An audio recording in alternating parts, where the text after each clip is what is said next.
Many years ago, I was chatting about audio with one of the most respected figures in professional sound in Portugal. Eventually, the conversation turned to vinyl. That's when he said something I've never forgotten. Vinyl, it's just noise. Really? For years, those words stayed in the back of my mind. Vinyl is just noise.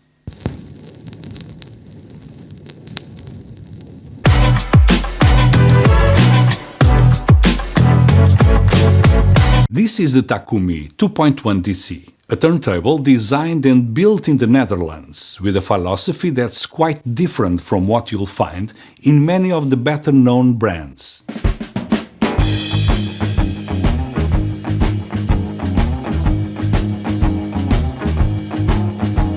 I've spent the last few weeks listening to it in my own system, and honestly the experience has been very different from what I expected.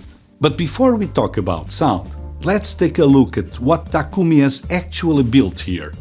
The 2.1 DC is a belt-drive turntable built around a substantial acrylic chassis supported by 3 adjustable feet. That may sound like a minor detail, but the 3-point support system has a practical advantage. It never rocks. It's either level or it isn't. That makes setup surprisingly straightforward. Takumi also includes a built-in spirit level, a small touch that makes leveling quick and intuitive. The tone arm, cartridge, and drive system all suggest a level of attention to detail that's immediately obvious when you see the turntable in person. But the feature that caught my attention most was probably this small external controller. Takumi calls it the control pod. Its job is to control platter speed with exceptional precision. Speed selection and fine adjustment are handled electronically, with adjustment increments of just 1/100th of an RPM. It's a small detail, but one that makes setup easier and gives you complete confidence that the turntable is running exactly as it should. It's one of those features that doesn't directly improve the sound, but makes living with the turntable far more enjoyable. But once the initial admiration wore off, a much more difficult question emerged. Why am I enjoying this turntable so much? Is it the tone arm? Is it the cartridge?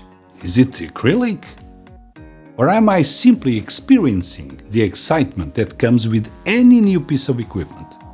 Honestly, at this point, I didn't have a clear answer.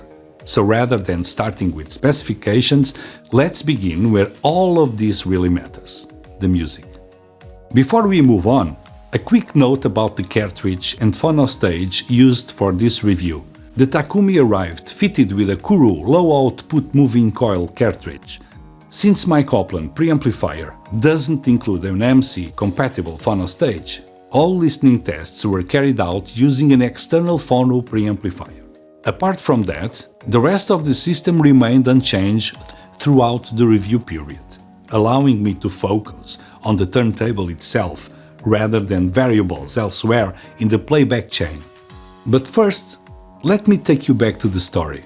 About 15 years ago, while working on the setup of a live event at Estoril, I found myself talking with one of the most respected audio professionals in Portugal.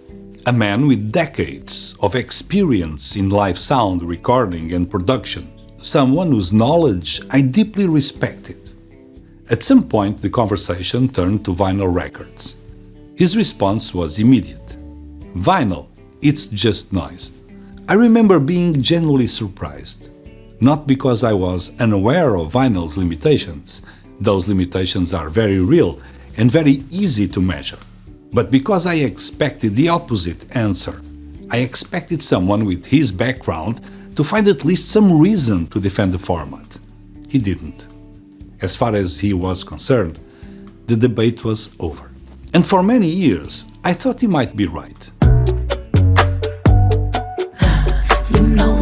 There are several albums that, to my ears, consistently sound better on vinyl than they do on CD. One of them is This Is the Sea by the Waterboys. This Is the Sea is an album about transformation, about leaving behind older versions of ourselves and moving towards something bigger. The famous line, "That was the river, this is the sea" isn't just a lyric. It's a philosophy, a refusal to remain trapped in the past when there's an entire world waiting beyond the horizon. Through its guitars, keyboards, strings, and sweeping arrangements, the album carries a deeply human message: the need to keep growing, to keep searching, and to resist the temptation of believing that we have already reached the limits of our understanding. However, for all its emotional power, This Is the Sea is not what most people would consider an audiophile recording. Its sonic character lives largely in the mid-range. There isn't a huge omnipresent bass foundation holding everything together. Instead, the album relies heavily on vocals, keyboards, guitars and strings, and the emotional weight of the performance themselves. The arrangements are dense, the production can be raw, and there are moments where energy clearly took priority of technical perfection. That's exactly why I find it such a useful album for evaluation. On a less balanced system, or one that emphasizes certain parts of the frequency spectrum, this record can easily become aggressive, congested, and ultimately fatiguing. The emotions remains, but the pleasure of listening gradually starts to fade. What impressed me about the Takumi was its ability to preserve all of that energy without turning intensity into aggression. The recordings remain raw when they need to be raw, they remain powerful when the music demands power, but they rarely become uncomfortable. And perhaps that's a more demanding task than playing a perfectly recorded audiophile pressing. Any good system can impress with an exceptional recording. The truly interesting ones are those that allow us to enjoy imperfect recordings without stripping away the very qualities that make them special. And it was a while listening to this album that I found myself thinking back to that conversation at Casino Estoril, because, technically speaking, many of that engineer's arguments remain perfectly valid. But the more time I spent listening to the Takumi, the harder it became to ignore a simple question: was I actually hearing something better? Over the years, quite a few turntables have passed through my system. Some of them hardly need an introduction. A Torrent's TD-160 Mark II, a Technics SCL 1300, and a Lean Basic, all of which have already been featured on this channel. What surprised me about the Takumi wasn't that it did something radically different. It was the way it seemed to bring together qualities that I'd previously found scattered across several different turntables. For example, the Torrents has a warm, inviting presentation that's incredibly easy to enjoy. The Technics delivers a remarkable sense of stability and solidity. The Lean possesses a musical flow and natural ease that has earned it a loyal following over the years. The Takumi doesn't sound exactly like any of them, but it somehow manages to combine aspects of all three into a package that feels exceptionally well balanced. What impressed me most was how easily it made me stop analyzing and simply listen to the music. And that's a quality I rarely encounter regardless of price or reputation.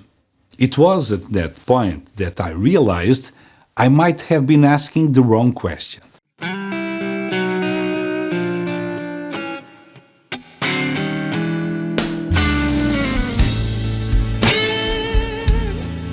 After several weeks of listening, I came to the conclusion that the best description of this turntable might actually be Takumi's own description.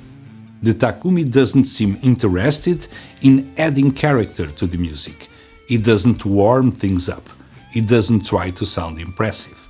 And it certainly doesn't draw attention to itself. Its greatest strength is precisely its lack of self-importance. The way it preserves the contrasts already present in the recording. Quiet passages remain genuinely quiet, creating a real sense of anticipation and space. And when the music demands energy, impact, or scale, the Takumi responds without hesitation. There is no sense of compression and no feeling that the turntable is trying to soften the message. The Takumi feels like a highly competent intermediary between the groove and the listener. And the more records I played, the more convinced I became that its greatest talent is allowing each album to sound like itself. And perhaps that's exactly why it took me so long to understand where the result was coming from. When I started looking for possible explanations, one of the first things that caught my attention was Takumi's extensive use of acrylic. At first glance, it's easy to assume that this is primarily an aesthetic choice, but according to Takumi, the decision was first and foremost an engineering one. Unlike some materials that can exhibit more pronounced resonances, acrylic offers useful damping characteristics. Another possibility I considered was the tone arm itself, and it's not difficult to understand why. The arm tube is made from thin-wall titanium, a material that combines low mass with high rigidity. All the essential adjustments are present, including VTA, azimuth, and anti-skating. Could this be the reason for what I'm hearing? Perhaps. Another possibility is the cartridge. The Takumi arrived fitted with a Kuro low-output moving-coil cartridge. The boron cantilever and nude elliptical stylus suggest a clear emphasis on accurate groove tracing and low-level detail retrieval. But once again, I'm less interested in specifications than I am in how it actually sounds. Throughout my listening sessions, I kept noticing the same pattern. Small details emerge more clearly, not because they were pushed forward unnaturally, but because they felt more naturally integrated into the whole. Instrument outlines became easier to follow, stereo image became more stable, and complex arrangements became easier to unravel. Is the Kuro primarily responsible for what I'm hearing? It's impossible to say with certainty, but I have little doubt that it contributes significantly to the sense of clarity, focus, and organization that I repeatedly experience with this turntable. After a few weeks, I stopped taking notes about the turntable. I started taking notes about the records, about the emotion in a Waterboys performance, about the atmosphere of a live Dire Straits recording, about the music itself. And after all that time, I still can't attribute the result to any single component. I don't believe it's just the tone arm. I don't believe it's just the cartridge. And I don't believe it's just the acrylic. What I do believe is that there is a rare sense of coherence running through the entire design. I still understand why someone working at the highest levels of professional audio might look at vinyl and dismiss it as nothing more than noise. From a technical perspective, it's difficult to argue otherwise. Vinyl has more distortion, more wear, more limitations, more compromises. And yet, after spending several weeks with the Takumi TT Level 2.1 DC, I found myself returning to a conclusion I had almost forgotten. Music isn't only about technical performance, because if it were, this debate would have ended decades ago. Maybe that engineer I met at Estoril was right. Maybe vinyl really is just noise.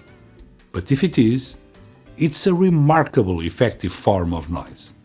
A form of noise capable of making us sit down and listen to an entire album from beginning to end. And in an age where we have access to virtually every piece of music ever recorded, yet rarely listen to a song all the way through, perhaps that's more important than it seems. I still believe that digital remains the most accurate way of reproducing music. The problem is that I'm no longer convinced accuracy is the whole story. Thank you for watching, and I'll see you in the next one.